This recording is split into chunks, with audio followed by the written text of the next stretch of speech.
The scene changes. We arrive at a splendid scene from 40 years ago at a lavish party hosted by the bastard family.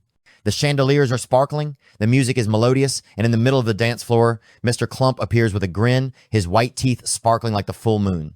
He walks forward, his white hair shining, his appearance confident, and says, "Miss, can I invite you to dance?" But oh, that appearance, that look, it looks like a real pervert. The blonde girl standing nearby is startled. Her eyes wide open, she screams and quickly runs away, her skirt fluttering like a bird afraid of a bent branch. In the midst of the bustling atmosphere of the party, when everyone is dancing enthusiastically, Mr. Clump stands alone without a single dance partner. A blonde guy, probably an old friend, approached, smiling sarcastically and mockingly. "I told you to go find a dance partner. Why did you scare them away?" Clump replied vaguely, "Well, yes. Then he glanced at the guy's shiny hair, his voice tinged with jealousy. "It seems your hair is even better than mine. If I just grew it long and dressed better, it would be okay, right?" At that time, long hair was in fashion, and Mr. Alpheus, when he was young, was the center of attention. With his handsome appearance, his long, flowing golden hair, he made many girls fall in love. Their hearts fluttered. Meanwhile, Mr. Clump standing next to him appeared bitter, his face scowling, clearly jealous of his young friend's charm. Suddenly, a gentle voice rang out nearby, causing Alpheus to turn around, his eyes curious. "Oh, a woman's voice?" he thought to himself. In front of him was a girl in a sparkling turquoise evening gown, as beautiful as a gem. She spoke, her voice soft. "Hello, I'm Irina." But at that moment, a young man near her had just refused the invitation to dance, politely but coldly. "Sorry, I'm a bit busy." Young Alpheus frowned, wondering, Why did he refuse her? She's so beautiful. Mr. Clump, still feeling aggrieved, explained with a hint of annoyance in his voice, "Well, she is the eldest daughter of the host of today's party, the bastard family. It seems like she is having some kind of trouble, a noble lady, and yet she has a problem, you know?" Alpheus was surprised, turning to Clump. "What do you mean? Is there a problem with the bastard lady? I came here without knowing anything." Young Mr. Clump sighed, looking helplessly at young Mr. Alpheus, who was still clueless. With a serious tone, Clump lowered his voice and explained, "She, Irina, is not very clear-headed right now. When she was young, she had a serious accident, which left her with the intelligence of a 10-year-old child. Normally, the bastard family would never let her out of her room, but today, for some reason, they let her appear here."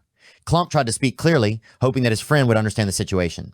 Suddenly, from afar, an old man laughed mockingly, his voice filled with contempt. "What a disgrace to the bastard family." The sharp words made the atmosphere suddenly heavy. Another person nearby quickly spoke up, trying to soothe her. "Oh my, Irina loves to party. Please restrain yourself." Meanwhile, young Mr. Alpheus stood still, his mind spinning with thoughts. "Just like the old conservatives in my family," he muttered. "Speaking of nobility." Suddenly, as if awakened, young Alpheus rushed towards Irina, his eyes burning with determination. "I will help her regain her reputation," he declared, his voice full of enthusiasm. His sudden action startled young Clump, who quickly shouted, "What? Wait!" Young Mr. Clump was startled and quickly spoke up to stop him. "You're going too far, Alpheus. Pitying her will only make her look more pathetic." But young Alpheus just smiled and waved his hand confidently. Don't worry. I've never pretended in front of a lady." Clump widened his eyes and almost shouted, "Hey, you bastard, are you serious? Hey!" Not letting his friend stop him any further, young Alpheus strode determinedly towards Irina, who was sitting alone in the corner of the room. With a gentlemanly manner, he bowed and said warmly, "Beautiful lady, tonight is so radiant, just like you." The sudden sweetness startled Irina, her big round eyes opened wide. She stammered, her voice innocent, "Hello, I'm Irina." Alpheus paused, his smile stiffening slightly. Not the reaction I expected, he thought to himself. From afar, a few guests began to whisper. Their curious eyes turned towards the young couple. One whispered, "What is he doing to that poor girl?" Another shook his head, his voice filled with doubt. "What is he planning to do to a child like Irina?" Young Alpheus tried to force a natural smile, though he was a little flustered inside. He leaned over, his voice soft. "Beautiful lady, I wonder if I have the honor of inviting you to dance with me." As soon as he finished speaking, Irina suddenly burst into tears, shouting loudly, "Mom!" The sound of crying made Alpheus stunned, standing still on the spot, mouth agape. What is this? He thought to himself, sweat starting to bead on his forehead. His impulsive action had clearly pushed both of them into a ridiculous and perhaps dangerous situation.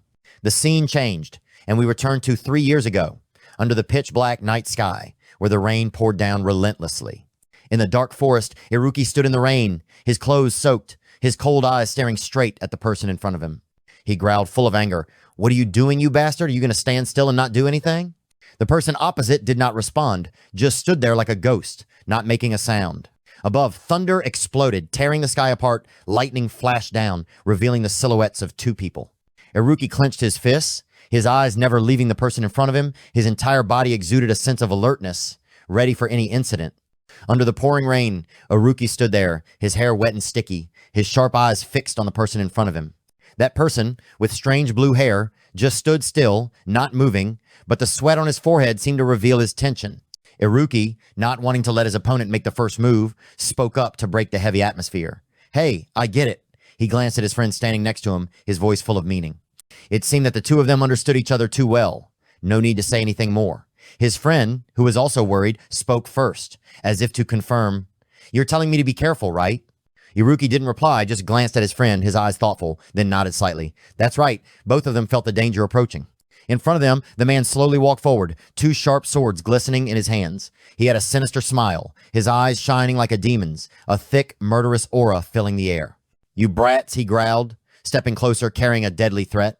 Under the pouring rain, the blue-haired man suddenly made his move. His body seemed to turn into a bolt of lightning, gliding forward so fast that it seemed like teleportation. Iruki and Need, despite being on high alert, were still stunned by this terrifying speed. It's useless to be careful. He roared, leaping into the air, the two sharp swords in his hands crossed, preparing to unleash the most powerful slash. Iruki and Need, in the moment of life and death, poured all their magic into their feet, their bodies as light as feathers. Just as the other man's blade swung down, releasing streams of blood-red sword energy, both of them promptly jumped, dodging by inches. The streams of sword energy tore through the ground, leaving deep cuts. He gritted his teeth, smiled grimly, his eyes flashing with a deadly gaze. "You brats." He growled, his voice filled with contempt. Iruki, panting, muttered in his mind, "Theoretically, a magic user can strengthen his entire body. But if he randomly focuses his strength on one part, like his legs, it will cause his body to lose balance, making him vulnerable to counterattacks." He glanced at Need, his eyes seeming to say that the two of them needed to work together better to deal with this monster. Iruki, his mind spinning like a top, thought about the magic diagrams. Fake diagrams are usually based on a few effective reinforcement patterns, called patterns, he mumbled. The mitochondrial pattern focuses on activating the mitochondrial cell's powerhouse to increase power. This is the most common pattern, and also the fastest. In front of him, the blue-haired man moved at a terrifying speed. Each step he took seemed to slam into the ground, creating a terrible pressure that caused the rocks and rainwater to shatter, forming large circles under his feet. He rushed forward, chasing Iruki at the speed of a whirlwind. Need, seeing that his friend was about to fall into danger, shouted loudly, "Iruki, be careful." He gathered lightning energy into his palm, and a sparkling blue light erupted. A blinding bolt of lightning tore through the air, striking straight at Iruki, not to attack him, but to block the swordsman's path. The bright electric current made him pause, forcing him to stop for a moment. Taking that opportunity, Iruki swiftly launched a magical attack towards the enemy. Boom! A loud explosion rang out, and a flash of light appeared in the rain, shaking the entire forest. The violent explosion from the perfect coordination between Iruki and Need made the blue-haired swordsman retreat, his eyes flashing with surprise. He muttered in his mind, "Look, these brats. I thought they were just rookies, never facing a real fake force." The two boys' smooth coordination and ability to adapt made him frown, clearly frustrated. Need, without hesitation, wrapped his body in lightning magic, the electricity shining like a layer of armor. He moved lightning fast, rushing towards Iruki to deal with the crazy fake forcemen together.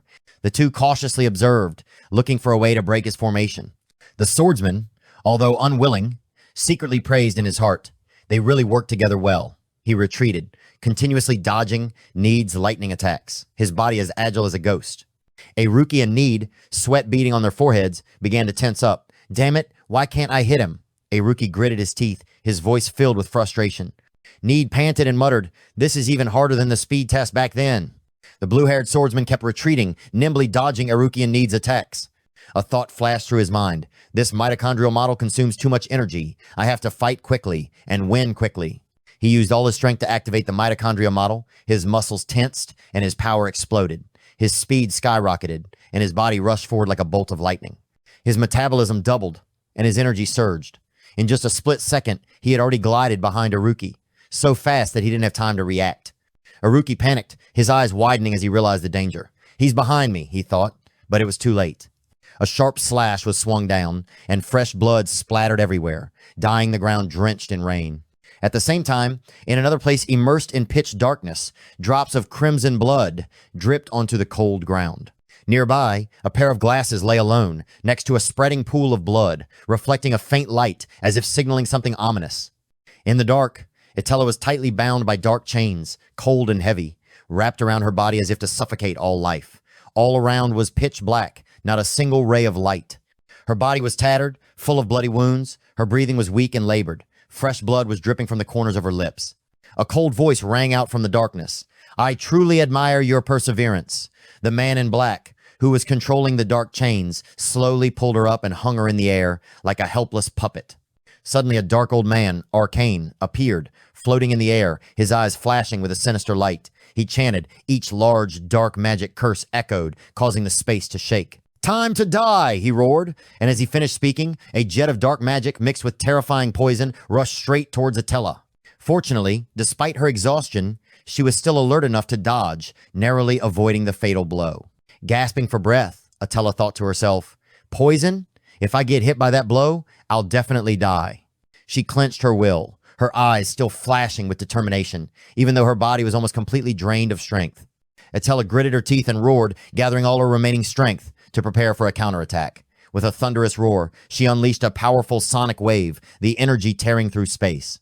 The sonic wave exploded, shattering the dense darkness in front of her, causing the entire room to shake. The old man Arcane, surprised by the power, quickly raised a hand to block the attack. He couldn't help but be surprised, thinking to himself, a shockwave so powerful that it shakes the entire spiritual realm. Is this the demon wave's scream? While he was still stunned, Itella's sonic wave had already torn through the darkness, punching a large hole in the wall, revealing a faint light from outside. Seeing the opportunity, Itella did not hesitate. She gathered her last strength, struggling to break free from the dark chains that were tightening her body. Like an arrow, she quickly shot towards the hole in the wall, determined to grasp the escape route that had just opened up. Itella rushed out of the dark realm, her body gliding through the air like an arrow. Even though she had suffered countless injuries, blood still oozing from the cuts, she still managed to escape. Floating in the air, she turned her head to look back at the dark realm that had just imprisoned her, thinking to herself, if we're talking about spells, I can't compare to him. I have to change my method. Her eyes flashed with determination. A new plan had formed in her mind. She slowly withdrew the magic surrounding her, the light no longer shining. Instead, Itella switched to using force, preparing for close combat. A crimson aura enveloped her body like a burning flame, exuding fierce power. Still floating in the air, she assumed a defensive stance, her sharp eyes observing every movement. On the ground, at the hole Itella had just escaped from, the realm shook violently. Boom! A loud explosion rang out. Something huge and pitch black broke through the spiritual domain wall from within, rushing out right at the hole, carrying with it a terrifying aura of destruction. A giant dark monster suddenly rushed out from the spirit realm, its terrifying power causing the entire space to shake, fragments of the spirit realm flying everywhere. Itella, despite being prepared, was still startled by the appearance of this giant monster. Before she could regain her composure, the monster swung its huge arm like a stone pillar, punching straight at her. Itella, who was in a defensive stance, quickly raised her hand to block, but the powerful blow pushed her back a long distance. On the monster's shoulder, the old man Arcane stood there, smiling in admiration, his eyes filled with sarcasm. "Oh, fake power, Itella, if you want to play that way, I'll oblige." He shouted, flying into the air, ordering the monster to prepare for the next attack. The monster roared, its crimson eyes shining in the darkness. Itella gritted her teeth, anger burning in her eyes. She clenched her fists, the red aura around her flared up even more, ready to confront. Without hesitation, she charged straight towards the giant monster, determined to destroy the threat before her. Itella gathered all her inner strength, the crimson aura around her bursting out like fire. She charged forward, facing the dark monster head on. At the same time, the monster swung its giant fist, its terrifying power tearing through the air as it charged. The two forces collided in midair, creating a violent shockwave, causing the space to shake and rocks to fly everywhere. The scene changed, and we returned 40 years ago to the bastard family's lavish banquet. Irina's shrill scream rang out, cutting through the bustling atmosphere, causing all eyes in the banquet hall to turn towards her. "Mother! Mother!" she screamed, her voice trembling with panic. The crowd was in an uproar, not understanding what was happening, all turning to look in the direction of the scream. Young Alpheus stood still, his face pale at Irina's unexpected reaction. "Irina, why did you do that?" he stammered, trying to stay calm. Irina, her face pale with fear, tremblingly explained, "Mom said anyone who wants to talk to me is a bad person, so I will..." Young Alpheus stood still, his mind reeling from Arena's words. Am I a bad person just for wanting to talk to you? He exclaimed, his voice filled with shock. Wait, look straight at me and talk calmly. But inside, he was speechless, thinking, what nonsense are these words? Around him, the crowd began to whisper, louder, curious, and judgmental eyes falling on Alpheus. Someone spoke up, is he bothering the host's daughter? Nearby, a long-haired young man wearing a blue noble robe named Sarov, his face pale with anger, pointed straight at Alpheus. This crazy guy dare to bother a good girl just to be famous? The chatter grew louder. A few others shouted, the lady is scared. Someone stop him. Arena, still in a state of panic, shook her head vigorously, her voice trembling as she refused Alpheus. I don't want to. I'll be scolded by my mother if I don't listen. No, I can't make my mother angry. She covered her face, panicking. I have to go back to my room. With that, she turned around, her steps hurried, as if she wanted to run away from the crowd. Irina trembled, her eyes welled up, tears welling up as if she was about to cry. Young Alpheus looked at her, thinking to himself, no, she's not afraid of me, she's afraid of being punished. On the other side, the crowd was still whispering, the whispers growing louder and more judgmental. The butler, with a serious expression, loudly called out to the guards, protect the young lady, arrest the man who harassed her. Young Clump stood there, sweating from worry, muttering, you fool! Why are you meddling in my business? Apologize and leave before things get any worse. But young Alpheus didn't care. Suddenly he shouted loudly, stepped forward and gently turned the panicking Arena towards him, startling her, her eyes widening.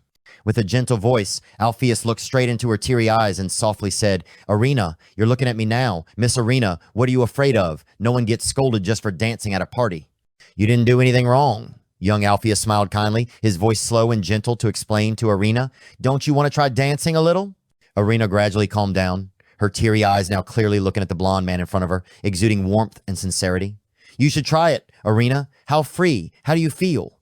Alpheus continued, his eyes sparkling, pointing to the banquet floor where people were passing each other in graceful dances. Look, everyone is beautiful. Everyone is happy. He smiled, gently raised a hand towards Arena, politely inviting her. Let's dance together. Arena, now no longer panicking, looked intently at the man in front of her. She gently reached out, placing her hand in Alpheus's, the movement gentle but full of shyness. Her face lit up, her eyes sparkling, her cheeks flushed with happiness. The first time someone asked her to dance, it felt like a breath of fresh air, blowing away the fear in her heart. In the past, Arena always had to take the initiative to ask others to dance, but no one responded, leaving her alone and feeling sorry for herself. Now the handshake between her and the young Alpheus was natural, gentle, without any force, their hands clasped tightly, like a silent promise, pulling her into a new world where she was cherished. The scene changed to the present. The fierce battle between Attila and the dark monster reached its climax. The moment the monster's giant fist collided with Attila's internal force, a loud explosion shook the heavens and earth, like thunderstruck. The power exploded, creating bright streams of energy, spreading throughout the space, carrying with it a cloud of dust. The giant monster retreated, growling, but at that moment, from the darkness, countless smaller monsters rose up. They were like jet-black spiders, crawling quickly towards Attila, their eyes flashing with a vicious light. Attila had just landed, still panting, when she saw a swarm of spider monsters rushing towards her. She thought to herself, her eyes cold, is this really dark magic? Is he that strong? Attila didn't have a moment to rest. She immediately took a run, leaping forward, punches pouring down like a downpour. Each punch was powerful and precise, knocking down each of the incoming shadow spiders. In the sky, the old man Arcane hovered next to the giant monster. He observed the scene below, a smug smile on his lips. Yeah, her punches are powerful, he muttered, his voice full of sarcasm, as if he was watching a good show. Attila didn't falter. Each punch was a shadow spider that disappeared. But at that moment, the giant monster roared, raising its two massive arms high, preparing to strike. It slammed down, the terrifying force shattering the ground, sending pieces of earth and rock flying everywhere. Attila, with quick reflexes, retreated in time, avoiding the devastating blow. Old Arcane, still hovering high above, raised a fist, the smile on his face turning dark and sinister. His action was like a signal, heralding a new attack, making the atmosphere even more tense. The giant shadow monster roared, swinging its powerful punch forward, but Attila, with lightning speed, easily dodged. She moved flexibly, continuously avoiding the enemy's continuous attacks, her mind not distracted at all. No need to think too much, she told herself. Just focus on destroying it.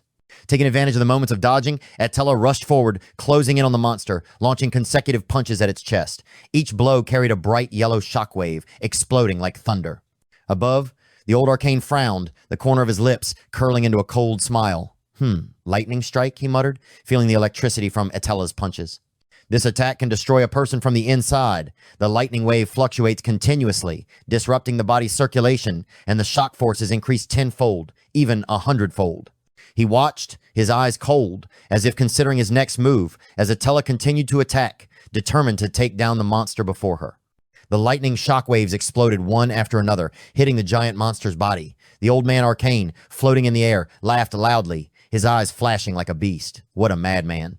He roared, his voice filled with excitement. If only you had focused on training, Atella. You could have stood at the top of the world. But no, you let your talent die out in your pursuit of the truth. He continued to mock, his eyes cold. Atella, exhausted from the series of attacks, lost her balance and fell.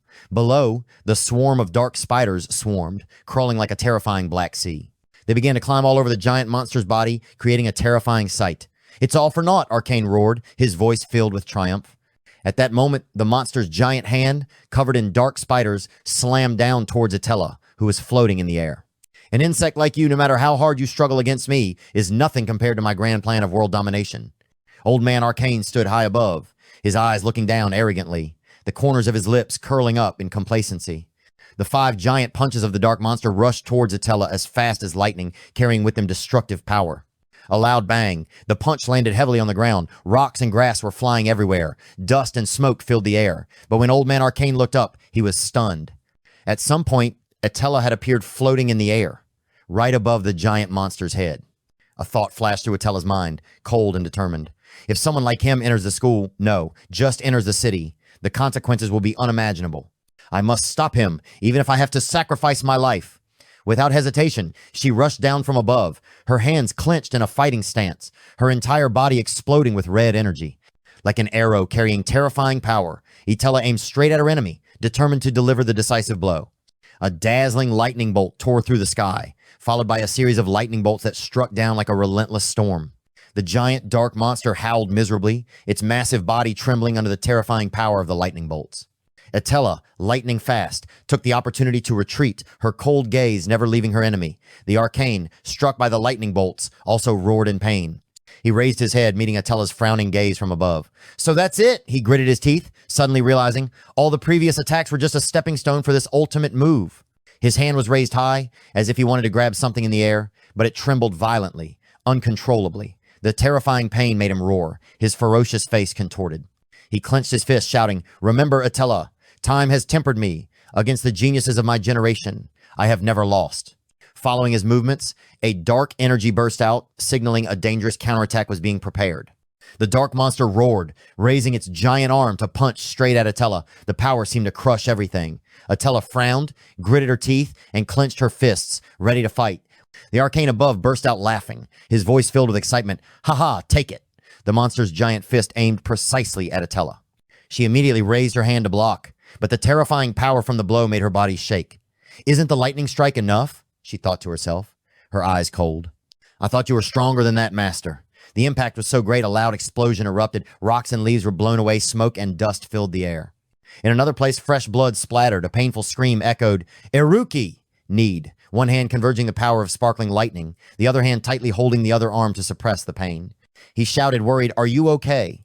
Need's eyes never left his friend lying in a pool of blood, breathing heavily, ready to rush in to protect him. Iruki, his hand pressed tightly against the wound on his chest, blood seeping through his fingers, grimaced and replied to Need, "Just a scratch." He grinned, his eyes flashing with determination, then glanced forward, where Need's blue lightning bolts were attacking the swordsman with 2 swords. "Good job, Need." Iruki shouted, his voice filled with excitement. The swordsman was shocked by the lightning, his mouth wide open, growling in pain. He cursed in his heart, "Damn, blue-haired brat." He pretended to charge forward to attack, but in reality, he was silently covering the entire area with a field, an invisible energy field. In his mind, the scene of the battle just now appeared. Need continuously unleashed lightning to restrain him, while Iruki quickly joined in. Iruki gritted his teeth, gathered his strength to attack, and unleashed a beam of energy like a bright blue flame, striking straight down on the enemy's head. The swordsman's eyes widened, gritted his teeth, and growled, trying to get up under the terrifying pressure of the attack. The swordsman roared, his eyes bloodshot, "Impossible! I can't lose to these brats." Before he could regain his composure, a dark force suddenly wrapped around Need's leg, like an invisible rope tightening. Need, who was focusing his strength on attacking the swordsman, suddenly sensed something unusual. Huh? He exclaimed. The lightning bolt in his hand flashed once and then went out. Stunned, he turned his head, his eyes filled with surprise. Why is it her? A black-haired girl, panting, stood there, her hand raised to control the dark force to block Need. Damn it! Aruki realized the dire situation, immediately rushed forward, launching an attack towards the two-sword swordsman. But this guy, having just escaped the restraint of the lightning bolt, jumped up, nimbly avoiding Aruki's attack. Like a flash of lightning, he swung his sword, the sharp steel blade aimed straight at Need's neck. It's all your fault, he roared, his eyes flashing with fire. Need was terrified. His heart stopped beating as the blade pressed against his neck, only a breath away. Need! Aruki screamed in panic, his voice lost in the rain. A loud noise rang out, but it wasn't the sound of a blade cutting into flesh. The swordsman was stunned, his mouth gaping, his eyes wide with surprise. Two giant icebergs suddenly appeared, stopping the blade just a hand's breadth from Need's neck. Aruki, not believing his eyes, turned around, muttering, "Ice magic? Could it be?" The swordsman followed his gaze and looked behind him, where the footsteps were coming from, approaching the battlefield. A woman walked forward, her hair flying against the cold wind. With each step she took, the ground beneath her feet froze, emitting a cold aura. It was Shayna, her eyes sharp, her authority exuding from every gesture. Elsewhere, a series of violent noises rang out, as if the earth and sky were shaking. Canis rushed forward, shouting as he ran, "Xiao Wei! What's going on? Answer me!" Xiao Wei, his voice urgent, immediately replied, "I sensed a large tremor on the mountainside." He turned his head to look behind him, his eyes tense. Arcane, he is using a dark slave. Is that the master's final move? Could it be that Alpheus has appeared? Canis muttered, not turning his head, still charging forward, his body gliding like the wind. Jiawei followed closely behind, observing the surroundings as he replied, "If you think so, it makes sense. Arcane will be here soon." Suddenly an invisible attack rushed over. Jiawei raised his hand lightning fast, blocking the attack, then roared, "We must sweep this place clean." Behind him, Shirone chased after him, his body turning into an afterimage, quickly gliding through the dense forest. Two rays of light, one bright yellow, one pitch black, shot out in parallel, tearing through the night air. Canis gritted his teeth, his voice filled with frustration. That persistent bastard. Instead of being trapped in the darkness and dying, he blocked all our movements. Jiawei replied, his voice tense, "We are like being checkmated on a chessboard. We need to make a change." Suddenly, Canis braked hard, his feet skidded on the ground, his eyes flashing with determination. Jiawei nodded and roared, "Okay, here I come." It enveloped Canis in a dense darkness, and at the same time unleashed dark magic to attack Shirone. Shirone, without hesitation, gathered energy in his palm, and a dazzling light burst out like a flame. He charged forward, his eyes determined, ready to confront. The scene changed. At a rocky cliff covered in light snow, the swordsman holding two swords stood still, looking at the scene before him, exclaiming in shock, "Are you kidding? That old man's magic is broken." Behind him, the black-haired girl frowned, thinking to herself, "This is absurd. Only a high-level monk or a high-level mage can break Master's Abyss Nova." Her eyes widened, her mouth gaping, her face filled with confusion. How could a magic school teacher do this? In front of them, Sienna stepped forward, her hair fluttering against the cold wind. Each step she took was steady, her momentum overwhelming, like an ice storm approaching. Sienna's every step caused the ground to freeze, spreading patches of ice, as cold as the breath of winter. Need, his eyes shining, cheered, "Miss Sienna, great, you're awake." He jumped up and down, overjoyed. But Aruki standing beside him was still watching in shock, his eyes filled with suspicion. Suddenly, a cold air swept past, freezing Need's arm. "Hey, it's cold," he cried, hugging his arms tightly, shivering. Iruki's face darkened, staring at Sienna, his voice low. "Something's wrong. She's not awake yet." Around them, a row of students stood motionless, like statues. Even though the snow was falling heavily on them, they just stood there shivering, not moving. "She's..." Before Iriki could finish speaking, a sharp blade of ice suddenly shot out, cutting through the air.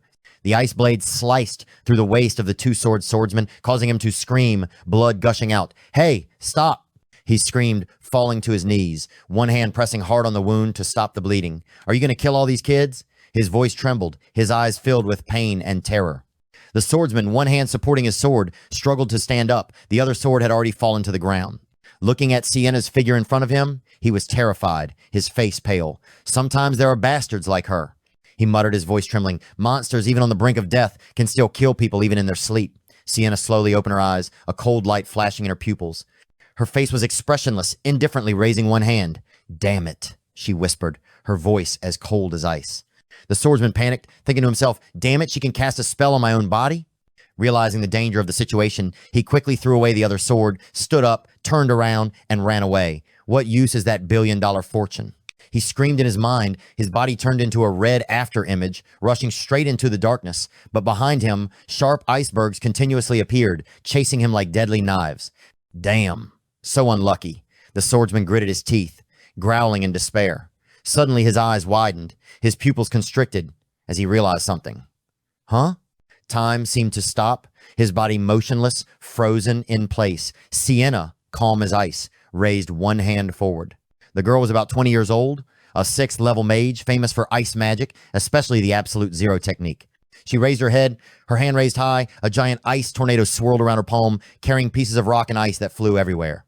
Under the swordsman's feet, the ground quickly froze. Each piece of solid ice stuck tightly, locking his legs to the ground, making him unable to escape. The ice gradually spread up, from his feet to his knees, then to his thighs. He fell to his knees, screaming in despair. What a weird school. His body was gradually covered in ice, helpless against Sienna's cold power. From teachers to students, all of you are the same bastards, the swordsman shouted, his eyes reflecting the image of the giant iceberg that was charging towards him. He lay on the ground, his legs frozen solid, unable to move. The massive iceberg hovered right above his head, blocking all escape routes. Ice bombs? He muttered, his voice trembling with despair. From the sky, huge icebergs like meteors fell down, aiming straight at the cliff, carrying with them the power of destruction.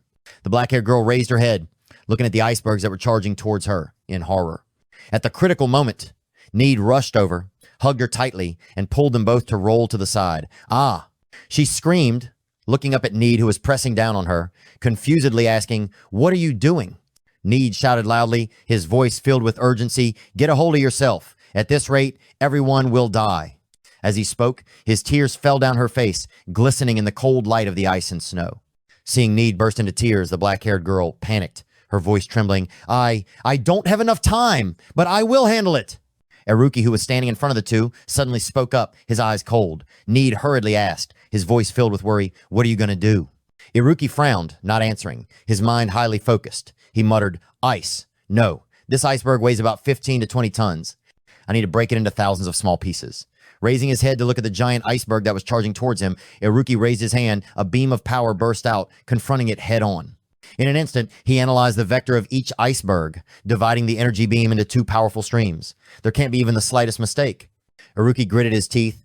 The two streams of power surrounded the iceberg, squeezing it tightly, causing it to shatter into countless small pieces, sparkling like a meteor shower.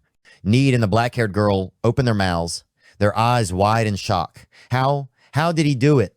The girl stammered in disbelief as small pieces of ice flew everywhere, falling harmlessly around them. The huge icebergs shattered into countless pieces, sparkling like brilliant icy fireworks in the night sky. The Magic Academy actually has students who have reached this level. The black-haired girl muttered, her eyes wide with surprise. Need and she, witnessing the scene, suddenly stopped, realizing that their current positions were somewhat awkward. Need was still hugging her tightly after pulling her to avoid the attack. "What are you doing?" The girl pushed Need away, glaring at him. Need, whose eyes were still filled with tears, shouted, "I just wanted to save you. I didn't do anything." The black-haired girl frowned, snapping, "We are enemies. Who needs you to save them?" Need immediately retorted, his voice filled with indignation. "Stop nagging. Calm down. Are you planning to kill everyone?" The girl paused, lowered her head, and her voice gradually lowered. "I don't know." The words made Need pale, stunned. "What?" "It was all for Canis," the girl continued, her voice low and sad. Memories flooded her mind. The image of two skinny skeletal children in the pouring rain appeared. The older brother, weak as he was, tried to spread his arms to shield the younger, despite the cold and hunger. The black-haired girl raised her head, a crooked smile on her lips, but tears were rolling down her cheeks. "I don't care what happens to him," she said, her voice trembling. But inside, she was thinking, what the hell is going on? Need frowned, hesitating to ask more, but suddenly a loud explosion sounded behind her. Both of them were startled, Need's mouth gaping in surprise, the girl quickly turning her head. A foot stepped forward, blood dripping onto the ground with each heavy step. The girl's eyes widened, tears streaming down her face as she looked at the person in front of her. "Huh?" she exclaimed. Canis, his body covered in wounds, shuffled closer, one hand clutching his stomach, blood seeping through his fingers. "Canis!" she shouted, her voice cracking with panic and pain. Elsewhere, Shirone was immersed in a book, reading with such passion as if nothing could pull him away from the pages. His eyes were glued to each line of words, seemingly forgetting the world around him. Suddenly, he looked up and called out loudly, "Need! Eruki, come here!" "Hey guys, look at this!" Shirone called out excitedly, pulling Need and Eruki closer. "Huh? What is it?" they both said in unison, staring curiously at the book in Shirone's hands. Need frowned, reading the words aloud. "The principle of mass and energy balance?" Shirone nodded, his eyes shining. "That's right, mass can be converted into energy." Eruki, quick-witted, interjected. "So that means energy can also be converted into mass, right?" He continued, his voice excited. "With this idea, we can improve the photon cannon." But suddenly Shirone exclaimed, "Wait!" His eyes accidentally caught a line of bold black letters. He turned to his two friends, his voice filled with surprise. "This formula, isn't it related to the professor's name?" Hearing this, Need and Eruki were stunned, exclaiming in unison, "Really?" The scene changed. A beam of bright yellow magic suddenly rushed out from somewhere, tearing the space apart. Xiaowei roared, his voice full of ferocity. "That bastard! He increased the power of his attack." Canis was surprised, exclaiming, "What? Don't tell me he became stronger in the middle of the battle." Shirone rushed forward as fast as a flash of light, his body gliding at a terrifying speed. Around him, golden spheres were floating in the air, emitting a brilliant light. He grabbed the nearest sphere, his eyes bursting with powerful blue lightning, as if containing a storm. Without hesitation, he threw the sphere straight at where Xiaowei was standing. Xiaowei was not shaken at all, bursting out in contempt. Impressive, but still very immature. Shirone, his face as cold as ice, replied decisively, "No." Then he rushed towards the other golden spheres, each one emitting a sparkling blue light, ready for the next attack. Shirone confidently declared, "That was just a training exercise." Xiaowei was stunned when he heard this, standing still for a few seconds as if he couldn't believe his ears. Suddenly, it turned into a giant goal, turned to Canis and said urgently, "I can't block that attack. Run." Canis' eyes determined, roared, "No! If we run now, we will lose everything." He shouted loudly, his voice filled with determination, "Absorb my willpower quickly." Xiaowei, although calm, still couldn't hide his tension. "Damn it, you're in such a hurry." A fierce battle broke out. The two terrifying powers collided, creating a terrifying explosion that seemed to tear the entire space apart. The explosion echoed, rocks flew everywhere, and a blinding light engulfed everything. The black-haired girl, witnessing the explosion, was stunned, standing still for a long time. She slowly turned around, her eyes filled with astonishment. Need, seeing the scene, exclaimed in horror, his face pale, speechless. Need's eyes widened, and he exclaimed in surprise, "What? Is that a photon cannon?" Eruki was equally shocked, muttering, "Shirone, that bastard." A bright light shot straight into the sky, mixed with the chatter of Need and Eruki. The two of them couldn't believe that Shirone had successfully applied the formula he had researched yesterday. Shirone slowly landed on the ground, his body exhausted. Need and Eruki rushed over, calling out worriedly, "Shirone!" Need noticed the bleeding wound on his friend's arm, his face pale, his eyes filled with worry. He asked, his voice kind, "Are you okay?" Shirone, breathing heavily, replied with difficulty, "Sorry, guys." He raised his head, his face covered with wounds, his eyes dull, exuding despair. "I don't think we can win," Shirone muttered, his voice low and sad, as if all hope had been lost. Looking at Shirone in such a miserable state, Need couldn't help but feel sorry. He patted his friend's shoulder and comforted him. "What? Why are you suddenly so weak?" Shirone replied weakly, "I'm telling the truth. That guy is incredibly strong," Eruki interjected, frowning. "It looks like things are going to be difficult." Need looked at Shirone, his voice filled with regret. "You've improved the photon cannon to such a strong level, and yet you still can't win." Both Need and Eruki stared at Shirone, their eyes seeming to understand the pain he was enduring. They knew that Shirone was under a heavy pressure, as if the whole world was on his shoulders. On the ground, two corpses lay motionless, making their thoughts about Shirone spin even more. The only reason he spoke up was because we had to settle things here, they thought to themselves. They both cheered in unison, "Good job, Shirone." Meanwhile, Shirone sat on the ground, panting and sweating profusely. The recent battle had drained his strength and spirit, leaving him with a weary body and a bewildered heart. The group stood facing each other, the atmosphere as tense as a bowstring. Eruki stepped forward, his voice loud and clear, looking straight at Canis. "What are you going to do?" Canis, exhausted, panting, his body limp, Eruki's words seemed to echo in his head. Eruki continued, his voice sharp. "Do you think you can get whatever you want? Admit defeat and spare the students." Need, furious, shouted, "No one is dead yet. It's not too late to surrender." Canis, despite his fatigue, still growled back. "The battle isn't over yet. My master will punish you." His words made the group's blood boil. Need shouted first, "Punish! You say punish!" Eruki continued, his eyes as sharp as knives. "Do you know what you've done? Canis curled his lips, his voice hoarse. You can ask Alpheus when you meet him in hell. The provocative words made the atmosphere even more stifling, as if a fire was about to explode. The three of them were stunned by Canis's words. The headmaster? Shirone exclaimed, eyes wide. Canis, his face red with anger, roared, Alpheus has made an unforgivable mistake. This shabby academy was built after he stole it from my master. Everything you have here belongs to my master. Shirone was petrified when he heard this, his body still, his mind reeling. Need, unable to believe it, shouted, What the hell are you talking about? Haruki, standing in front, quickly reminded the two of them, Don't be fooled, even if he's telling the truth. What did the people here do wrong? Canis narrowed his eyes, his gaze flashing with murderous intent. That doesn't matter, he growled. A powerful dark energy erupted, surrounding his body like a pitch-black storm. He spoke coldly, I am the representative of my master. I act according to what I think is right. Need, unable to hold back any longer, roared in anger. We can't make him change. Haruki also shouted loudly, his eyes cold. So you mean we have to end this right here, right? Suddenly, Shirone stepped forward, leaving Need and Haruki stunned and bewildered. He raised his hand, a brilliant ball of light formed, floating in front of Canis, radiating powerful energy. Canis, facing the ball of light, showed no fear. He calmly said, his tone sarcastic, Do you think force will be more effective than words? He curled his lips, looking at Shirone with disdain. Even so, nothing will change. At that moment, the giant hand of the Shiawe monster slowly surrounded Canis, like a protective shield. Canis looked up, puzzled, asking, Shiawe, what's wrong? Shiawe, his voice low and tense, replied, Very dangerous. That attack was not normal at all. Don't tell me he. Before Xiaowei could finish speaking, Canis interrupted him angrily. What are you talking about? If you absorb enough of my power, we can block it. But as soon as he finished speaking, he revealed a trace of fear, his eyes unable to hide his unease at Shirone's power. The ball of light on Shirone's shoulder grew larger and larger, emitting a dazzling light like a small, bright sun. Shirone raised the ball forward, his eyes cold, his voice filled with anger. This is your last chance. Release the students. Need and Eriki looked at each other, stunned by Shirone's aura. The black-haired girl standing nearby was also startled, her eyes wavering, no less astonished. Canis, his face red with anger, roared, I am the representative of the great mage. Even if I die, your will never disappear. Shirone shouted loudly, her voice filled with determination but mixed with pain. I don't want to kill you, but if everyone has to die just because of your blind faith, I won't hesitate.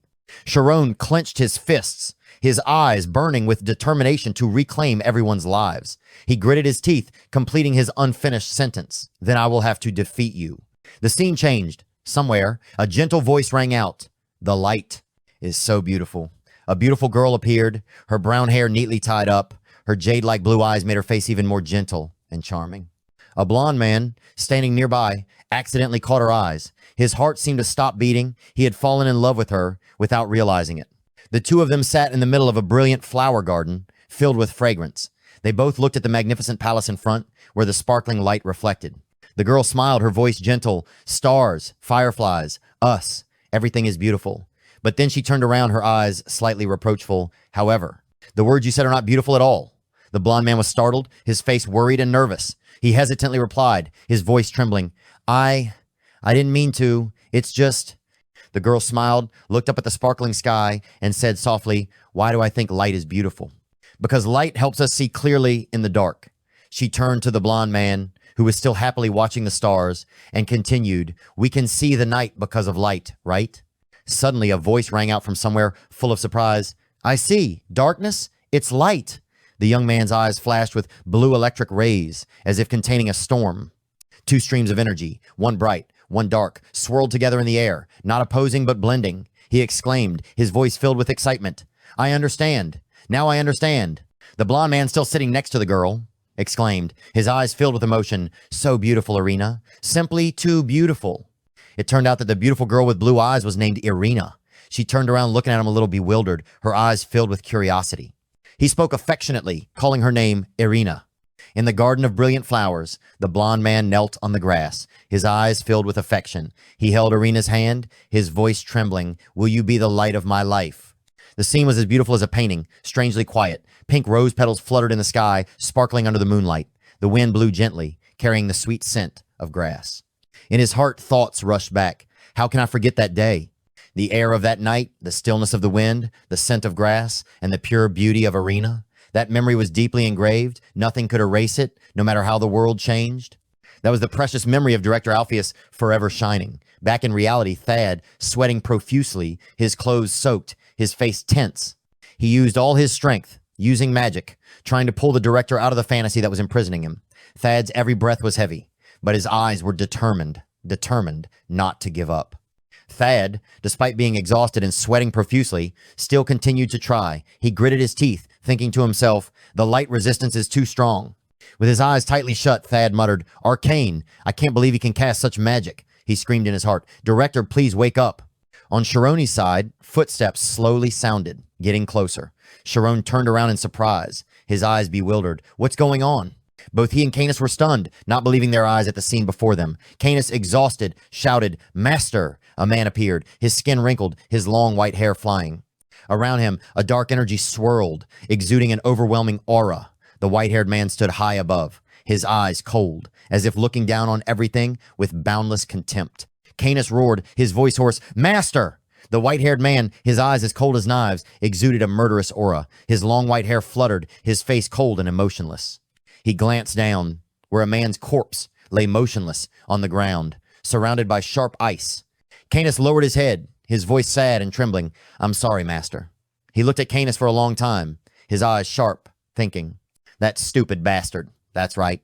Then he turned his gaze to Shirone, who was casting a spell, a bright ball of light in his hand. A thought flashed through his mind. So this is all because of this brat? Shirone, his eyes blazing with anger, shouted, "You're the one behind this plan, right?" Need and Eriki stood by, their eyes glued to the man's face, slightly surprised. He curled his lips, revealing a sinister, cold smile as if he held everything in his hands. The white-haired old man's face became even more cunning, his eyes flashing with a sinister light. "You're quite stubborn, aren't you?" he said, then asked, "What's your name?" Shirone, anger rising, shouted, "I won't tell my name to a murderer like you." On the other side, Canis and the black-haired girl simultaneously turned their eyes to Shirone, their gazes mixed with surprise and tension. Shirone pointed straight at him, ordering, "Stop the mind control and leave." Hearing this, the old man only laughed contemptuously, the corners of his lips curling up in sarcasm. "Sorry, I can't do that," he replied slowly, stroking his long white hair, his cold voice resounding before everyone. "All students of Alpheus must be punished." Of course. His eyes were blood red, his face revealed a ferocious expression, his words were as sharp as a knife, including you. Shirone, Need, and Eruki were stunned. Their hearts seemed to stop beating. Especially Shirone, his eyes were filled with panic, sensing deadly danger from the old man before him. Shirone did not hesitate, throwing a powerful punch towards the white-haired old man. The attack exploded, creating a terrifying explosion, smoke and dust spreading everywhere. Shirone was stunned, his heart pounding, not expecting his strength to be so terrifying. But the most surprising thing was that the Dark Master was still safe and sound. He stood on a nearby rock, his eyes sharp, analyzing. Within a radius of 50, 2 meters and 70, for this age, that spiritual power is quite impressive. Need, Eruki, and Shirone stared. Unable to help but exclaim, Need exclaimed, "He just dodged?" Shirone, still not giving up, gritted his teeth, preparing to launch another attack. Suddenly a shout rang out, interrupting. "Stop, Shirone!" The three of them quickly looked around, searching for the source of the voice. From the darkness, a woman stepped out, clutching her bleeding arm, her face in pain but her eyes determined. Shirone, Need, and Eruki were stunned when they recognized the woman. They exclaimed in unison, "Miss Itella!" The Dark Master Arcane glanced at her, his voice filled with contempt. "A loser dares to show up? You should be ashamed of yourself for being lucky enough to survive, Itella." Miss Itella, covered in injuries, blood still oozing from her wounds, stood up straight, her voice sincere. "I don't care about winning or losing." She looked at him, her eyes urgent, sweat dripping down her forehead. "Who is that guy? Why did he do this?" Her voice was trembling, full of difficulty. "He is Arcane Victor, a third-level Grand Mage." As soon as she finished speaking, all three students were stunned, their eyes wide open in surprise. Itella continued, her voice low. "It seems he hates the principal very much." From above, Arcane spoke, his voice sinister. "How pathetic complaining to your own little students, Itella." Itella's eyes became dull, as if all her strength was slowly draining away. She looked at Arcane, her voice struggling. "You don't have the ability to be so leisurely." Suddenly, a number flashed in Canis's mind. 10%. He thought to himself, Master's mental power is only 10% left? Xiaowei, standing at the side, whispered to Canis. "Even if it's only 10% for a great mage like Master, it's enough to wipe out those brats." Canis nodded, but his voice dropped. "But we still haven't caught Alpheus." "Just as I thought. Before he could finish, the black-haired girl beside him interrupted, her voice urgent. Canis, what are you talking about? Canis didn't reply. His footsteps echoed rhythmically, moving forward. He raised his head high, calling out loudly, Master! With a confident look, Canis declared, Leave this to me. Arcane Victor turned slowly, his sinister gaze sweeping over Canis. Leave it to you? He repeated, his voice full of meaning, as if considering a dangerous plan. The black-haired girl gritted her teeth, her eyes filled with worry, thinking to herself, Canis, why? Why are you so stubborn? Arcane Victor narrowed his eyes, the corners of his mouth curled up into a sly, cunning smile. He turned to Shirone, his voice deep and meaningful. How about this, brat? You are Alphys' disciple, right? Shirone, his eyes blazing, replied firmly, Don't call the dean by his name like that. He clenched his fists, anger rising. Childhood memories flooded back when Dean Alpheus treated him like a relative, gentle and devoted. Shirone shouted loudly, his voice filled with indignation, A person like you is not worthy of being a mage. Arcane heard this, burst into laughter like crazy, his laughter resounding, cold.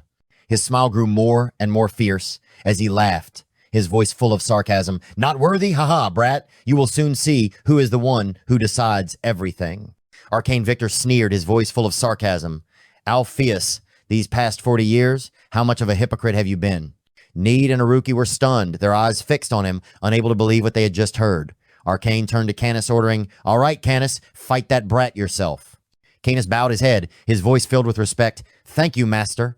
On the other side, Miss Attella shouted, her voice urgent, Stop, Shirone. Shirone and Canis stood opposite each other, their eyes locked, their bodies tense as strings, ready for battle. Xiaowei whispered, trying to advise Canis. Think again, Canis. It's better to let Arcane handle this. But Canis, with blind loyalty, ignored the advice. He thought to himself, his eyes burning, I've already disappointed my master once. This time, I must defeat that brat, even if it means sacrificing my life. The two looked at each other, sparks flying in their eyes, full of killing intent. Canis roared, We will fight, Shirone. Xiaowei sighed, muttering, Canis, you really... Canis frowned and roared, Xiaowei, answer me. But around him there was only pitch black darkness, like a dead-end night. Without waiting any longer, Canis charged forward like a gust of wind, shouting, I will still fight. Shirone, who had already taken up his stance, emitted a golden energy, surrounding his body like a dazzling flame. Canis quickly glided towards Shirone, but immediately, golden rays of light shot out from Shirone, aiming straight at him. Canis thought to himself, his eyes flashing, What is this? He wants to lure me to the cliff to duel? A sinister smile appeared on his lips. You stupid bastard, he thinks my darkness is useless in the sky, but this night sky is a giant shadow. Shirone flew up high. The light from his body exploded, shining down like a small sun. Canis was momentarily surprised and stopped. On the ground, Need, Eriki, and everyone looked up, stunned by the brilliant, intense scene in the sky. The black-haired girl looked up, her eyes filled with fear, muttering, Just enter his spirit realm. In the sky, thousands of golden orbs from Shirone rushed towards Canis, so fast that he didn't have time to react. Canis quickly created a dark shield to protect himself, but the light from the orbs became more and more dazzling, as if wanting to tear apart the night. Colorful streams of power exploded, intertwined, illuminating the entire darkness. The rays of light pierced Canis' shield, wave after wave, like arrows of light. Canis gritted his teeth, staggered to avoid, and roared angrily, This bastard! He frowned, his mind spinning, trying to calculate, Are there no fake orbs?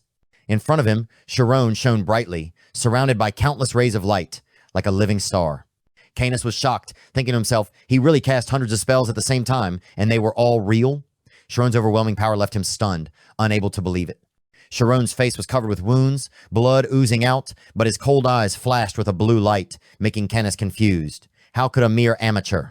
He thought to himself, his mind spinning. Thousands of brilliant rays of light shot straight towards Canis, like arrows of light tearing through the darkness. On the ground, Miss Attella was stunned, exclaiming, Since when did Shirone have this power? Need and Aruki gaped, saying in unison, Impossible. He has entered the infinite realm?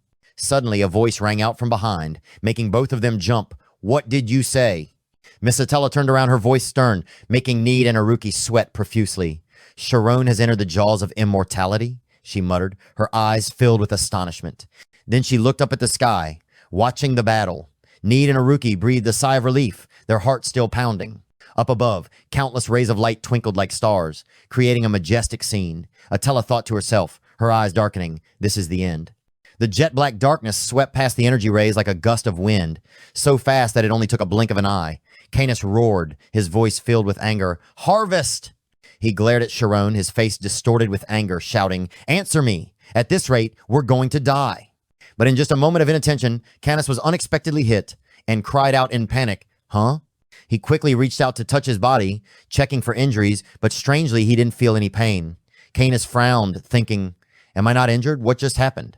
He raised his head to look at Shirone in the sky and suddenly realized he's not aiming directly at me.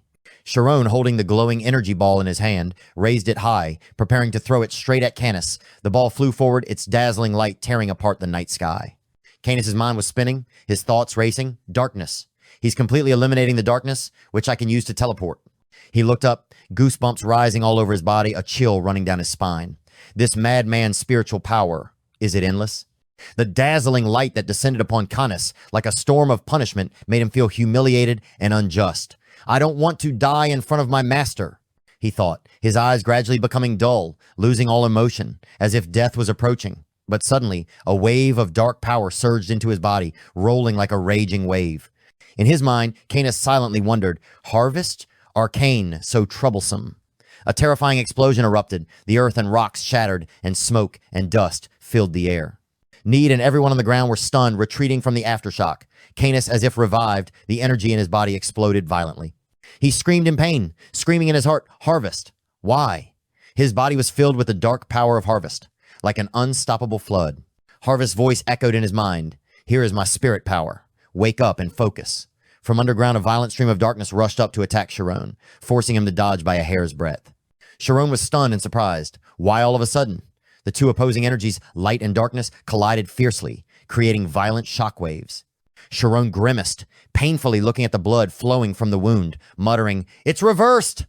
Shirone landed on the ground, the darkness from Harvest still following him. Canis landed on the stone floor with great force, causing rock fragments to fly towards Shirone. He gritted his teeth, covering his bleeding wound, anger rising. It's dangerous to continue using the jaws of immortality, Shirone thought, his mind spinning. How strange! How can my physical strength withstand the photon cannon? While launching his attack, he analyzed high intelligence, strong close combat ability, speed thanks to agility. Suddenly, Shirone realized something was wrong. A gap flashed in his mind. Why didn't he do it from the beginning? He raised his hand, gathering his magic power, his eyes cold. The image of the dark monster in Harvest's sharp eyes appeared. "It's draining Canis's mental power," Shirone suddenly understood. A thought flashed through his mind. That's right. They are one entity. Itella gritted her teeth, looking up at Arcane, her eyes filled with hatred. "Arcane, you are truly a cruel person." Arcane responded with a purple gaze, flashing with anger. Itella judged, her voice cold. "To you, disciples are just tools, right?" Beside him, Canis writhed in pain, causing Arin to panic. "Canis!" she called, her voice faltering, running to his side. Canis vomited continuously, his body trembling. In his mind, thoughts were in chaos. The container. Is it just for that monster to move? He felt dizzy, whispering, "Harvest," in the air. The battle between Shirone and the Harvest monster was intense, neither willing to give in. Harvest roared, the power of darkness surging. Shirone released rays of light, his mind constantly analyzing. "Understood," he muttered, his eyes tense. If the opponent has changed, there is no need to continue using photon cannons or physical attacks. Shirone gritted his teeth, his eyes burning with anger, absorbing the magical power from the barrier above his head. He quickly calculated, preparing to release the photon beam. A huge beam of power was released, rushing straight at the monster Harvest. Harvest was hit, screaming in pain. "Damn it!" It staggered, crawling into a crevice in the rocks to escape, but immediately released a fierce wave of energy. Shirone raised his hand to block in front of him, thinking nervously, "As I expected, it won't be easy. Even though I possess limitless spiritual power, I am still limited by my body." Suddenly, a thought flashed, as if his being was crumbling to reach a new realization. "Omnipotence," he muttered. "If that's the case, there's no other way but to raise my omniscience." His eyes cracked with light, as if containing the entire universe. "Energy equals mass times the speed of light squared," he said to himself, gathering all his strength, determined to deliver the final blow. "This time, I will convert all of my mass into energy."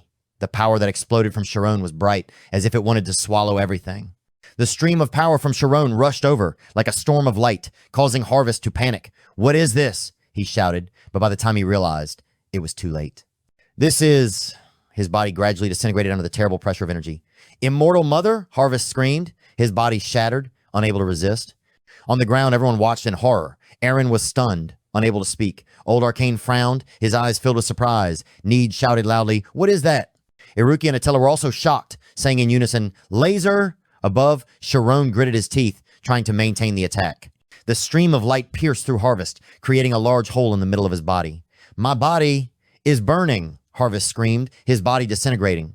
Canis, on the ground, held his head and howled in pain. Aren beside him shouted, "Canis!" She thought to herself, her heart tightening. Harvest's pain is being transmitted to Canis. Harvest has reached its limit. Shirone kept up her attack, her eyes determined.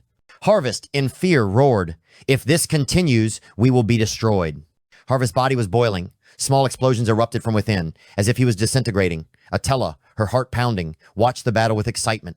Arcane, on the other hand, stood there leisurely, his eyes arrogant. Attila suddenly sensed something was wrong and quickly shouted, "Shirone, stop!"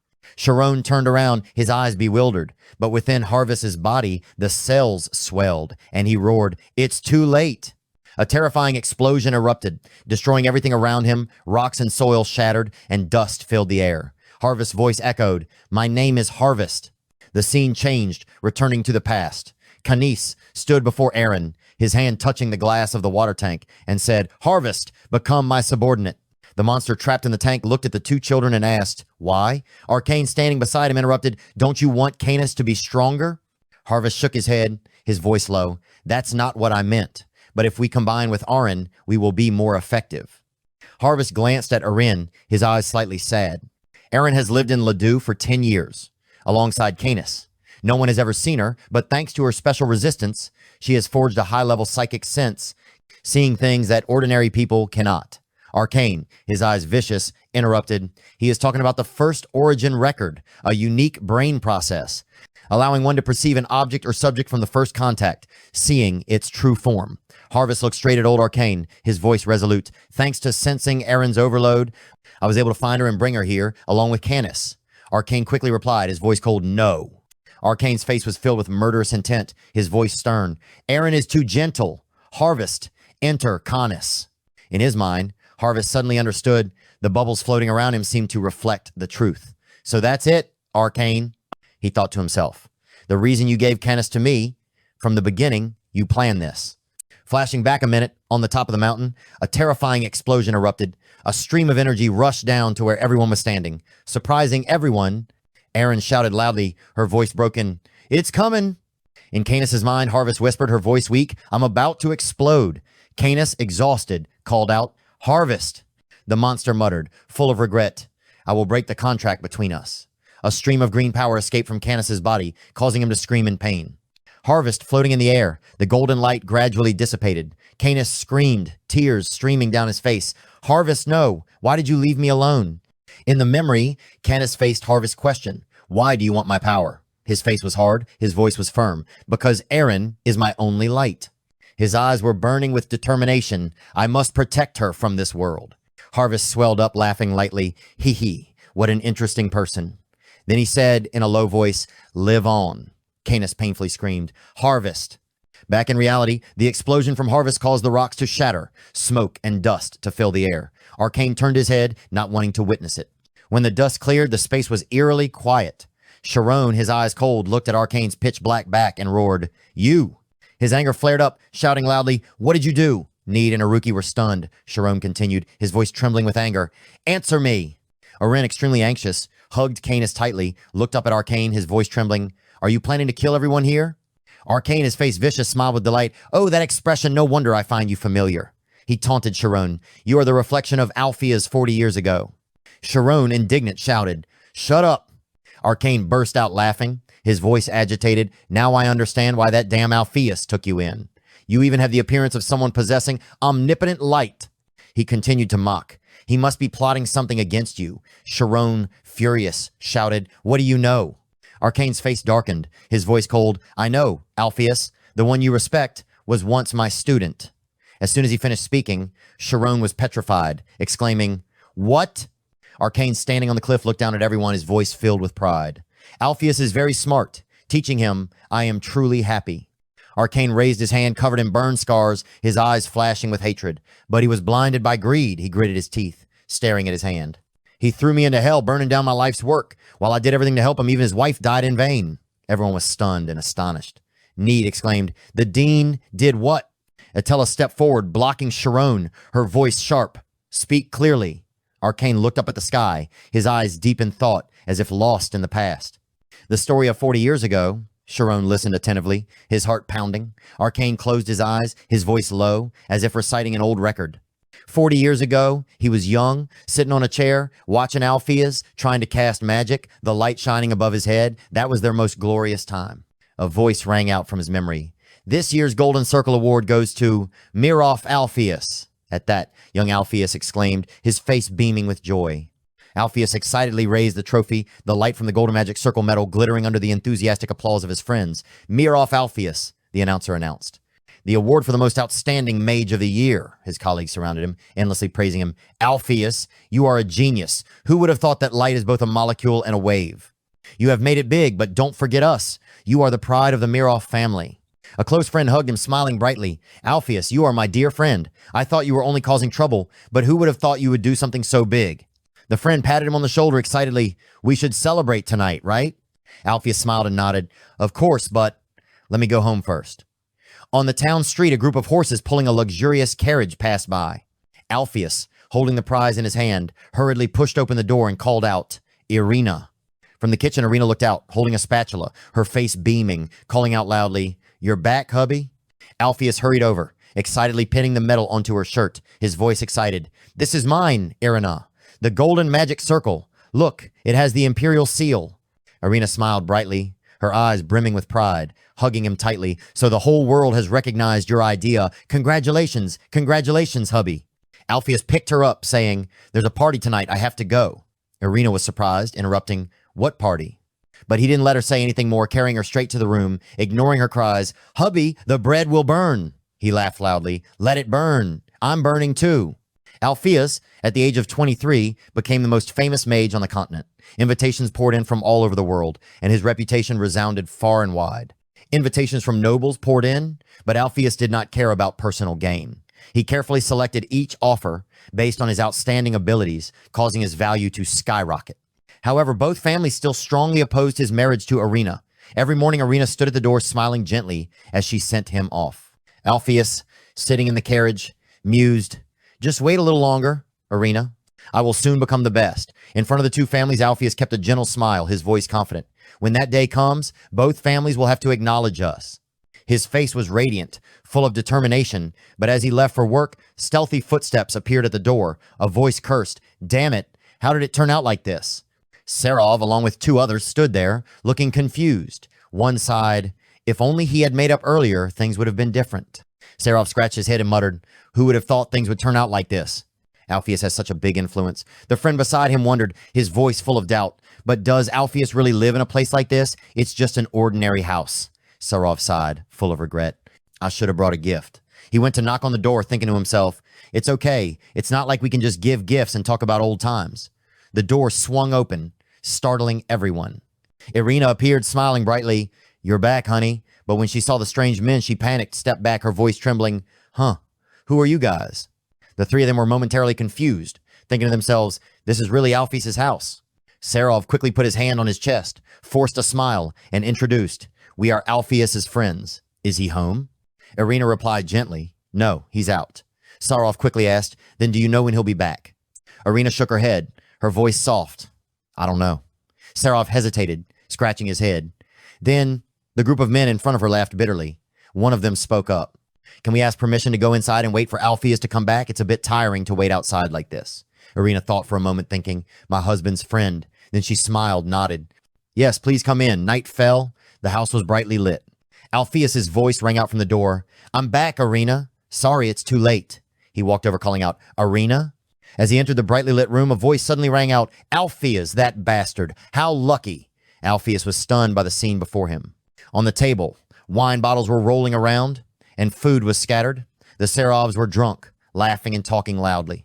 Meanwhile, Irina, clasping her hands, stood in a corner singing, her voice clear. "He is a guy who only knows how to saw, date. I didn't write any thesis. I just got rich by marrying a good family's daughter." Sarov laughed loudly, his voice slurred. Hey, you're drunk, the laughter echoed throughout the house. Sarov turned to Irina, smirking. I'm right, aren't I? Irina timidly, her voice low. I don't know. Sarov, still at ease, continued. Of course you don't know. Keep singing. But at that moment, one of his friends panicked, realizing something. Suddenly, a strong punch landed straight on Sarov's face, causing him to fall over, his head hitting the drinking tray. Alpheus, his eyes bloodshot, roared, You son of a bitch. Everyone around was shocked. Sarov's friend quickly intervened. Irina, witnessing this scene, trembled, thinking to herself, why would an educated person use his fists? Sarov, wiping the blood from his face with his hand, lowered his head and admitted his mistake. No, it was my fault. I wasn't sober. His friend quickly helped him up, pulled him outside, and whispered, I won't let you lose face again. Alpheus lost control and yelled at his wife, Why did you let them into the house, Irina? His wife replied, her voice filled with resentment. They said they were your friends. Alpheus spoke loudly and angrily. What friends? What kind of friends would insult their friend's wife like that? Then his voice choked up, tears rolling down his face. Don't you know what my friends look like? He paused, heartbreaking words pouring out. Are you really that stupid? As soon as he finished speaking, Alpheus covered his mouth, shocked at himself. He covered his face, his hands against the wall, sobbing. Irina stood there, her face dark, her heart heavy, feeling guilty for accidentally causing this. Alpheus, gradually calming down, still turned his back, his voice trembling as he apologized. I'm sorry, Irina.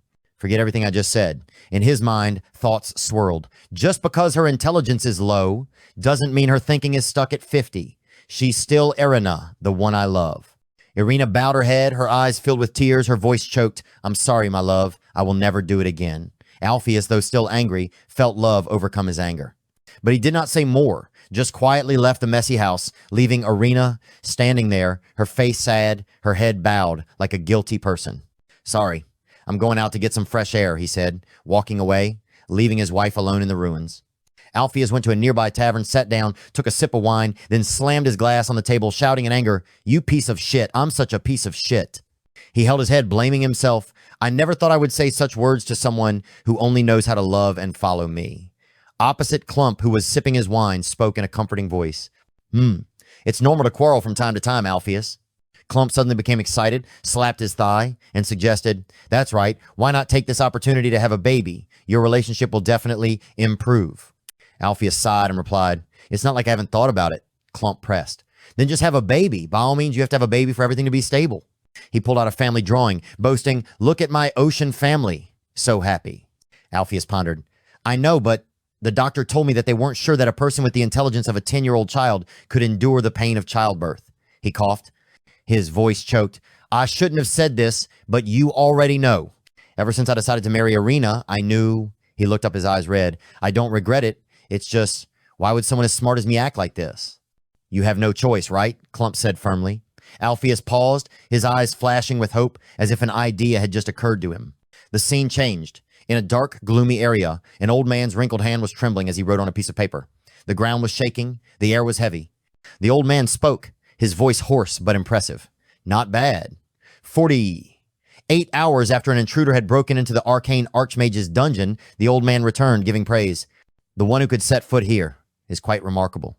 The dungeon door slowly opened. The sound of slow footsteps echoed. The intruder's figure gradually emerged. It was Alpheus. He dragged his tired body, his clothes torn, his wounds bleeding, but his eyes were still determined. He stepped in, facing the archmage in the darkness. Alpheus, breathing heavily, said, You are Arcane Victor. The great mage stepped forward, his eyes flashing with surprise. Oh, I didn't expect you to go alone. He approached, observing the young man. You overcame the traps and monsters with your own strength. Who are you? Alpheus, though tired, slowly pulled something out of his pocket.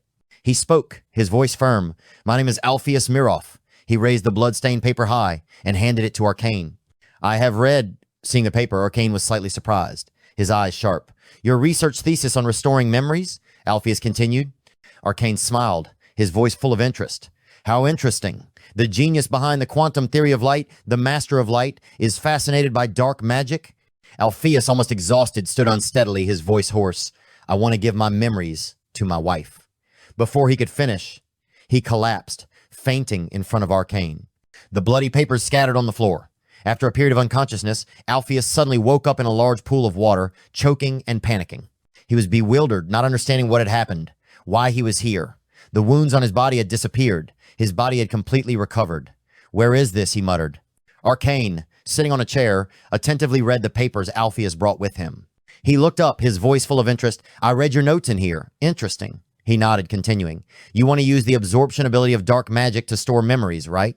Arcane continued, his voice filled with interest. "You want to use light magic to create a virtual nervous system, assimilate and transmit stored memories. Combine both the external influence of darkness and the support of light from within the brain, a parallel between light and darkness. Do you intend to use the ability of light to transmit information?" Alpheus was silent, listening attentively, his eyes not leaving the Grand Mage. Arcane slammed the document closed, pulled down his glasses, and smiled rarely. "The idea is novel and wonderful, but this is transferring one's entire life to another. It is not easy. Not to mention the ethical issues." He looked at Alpheus, his voice low. "You should consider this decision carefully." Alpheus, without hesitation, replied decisively, his eyes burning. "Please accept me as your disciple." Alpheus stood up straight, his voice determined. "I will definitely make it happen. I want to protect my wife from this world." Arcane, his eyes sharp, asked again to be sure. "Before I decide, I have one question." He looked serious. "Has your wife agreed to this experiment?" Alpheus did not answer, only looked at Arcane with burning eyes, full of determination, as if the answer was already in silence. Back before at Alpheus' house, young Clump tried to stop him. "No! Arcane is a criminal, you know that. Why go looking for him?" He banged on the table, his voice screaming. "You are possessed by a demon, Alpheus. You want to implant memories into someone else's brain? No way." Clump looked at his friend, his eyes filled with worry, as if he wanted to pull Alpheus away from this crazy idea. Alpheus turned away, avoiding Clump's angry gaze. "Clump, Arcane is the continent's greatest scholar of dark magic. You don't know that? Yes, I am a fool." Clump roared. "Although I am not as smart as you, I am still sober enough to see that you are throwing away all your blessings. If you get involved with him, your position in the royal family will be stripped, and your family will abandon you." Alpheus lowered his head, pondering. "I don't need those things. As long as Irina is happy, if I succeed, I will be even happier than I am now." His eyes burned with determination, without wavering. Irina, standing nearby, heard those words, looked at her husband in surprise, her heart fluttering. Her husband's happiness was everything to her. She closed her eyes slightly, as if wanting to preserve this moment forever. Irina said gently, "I will, my love." Seeing that she did not object to Alpheus' bold intention, Clump was surprised and puzzled. "Irina, wait." This before he could finish speaking. Irina interrupted, her voice firm. "I believe in my husband." She smiled, nestled into Alpheus' arms, her eyes filled with trust. "He will make me happy." Alpheus hugged his wife tightly, his voice confident. "Of course, I am the mage who received the golden magic circle. I will cure your weakness. Then you will no longer have to endure those contemptuous looks." Clump was stunned by the couple's optimism, speechless. Afterwards, Alpheus sold all of his assets and brought Irina to Arcane's dungeon to live. In the dungeon, with a fully equipped laboratory, Irina lived comfortably, as if she had found a safe place to start a new journey. Every week, Clump would drop by, bringing food for Alpheus and Irina. From then on, Alpheus and Arcane would stay up all night, researching a treatment for his wife. Young Clump would always stay by Irina's bedside, watching over her with worried eyes. In the dungeon, images of everyone appeared one by one. Arcane, the great mage, his face haggard from long nights of research with Alpheus. Irina, lying on the bed, her eyes always shining with absolute faith in her husband. And Clump, his face full of worry, worried about the fate of his two best friends. Every week, Clump would drop by, bringing food for Alpheus and Irina. From then on, Alpheus and Arcane would stay up all night, researching a treatment for his wife. Young Clump would always stay by Irina's bedside, watching over her with worried eyes. In the dungeon, images of everyone appeared one by one. Arcane, the great mage, his face haggard from long nights of research with Alpheus. Irina, lying on the bed, her eyes always shining with absolute faith in her husband. And Clump, his face full of worry, worried about the fate of his two best friends.